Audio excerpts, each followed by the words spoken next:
10% மட்டும்தான் உங்கள் வாழ்க்கையில் இவை அனைத்தும் நடந்திருக்கிறது.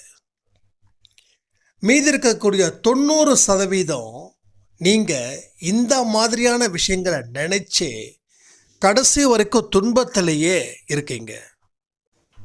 அன்பே சாய் ஆடியோவை கேட்டால் கண்டிப்பாக ஜெயிக்க முடியாது. அதை தாண்டி ஒரு விஷயம் இருக்குது, அதை செஞ்சால் மட்டும்தான் ஜெயிக்க முடியும். அதனால தான் சிலர் ஜெயிச்சிருக்காங்க, பலர் இன்னமும் அந்த இடத்துக்கு வரலை. இழந்ததை நினச்சி மேலும் மேலும் இழந்துக்கிட்டே இருக்கும். இழந்து போனதை நினச்சி பேசுறதுல நம்மளை விட்டா புத்திசாலிங்க யாருமே இல்லை. வாழ்க்கை ஏன் கீழ்நோக்கி போகுது தெரியுமா? இந்த நிலை தொடர்ந்துச்சுன்னா கண்டிப்பாக அவமானம் தொடரும், தோல்வியும் தொடரும்.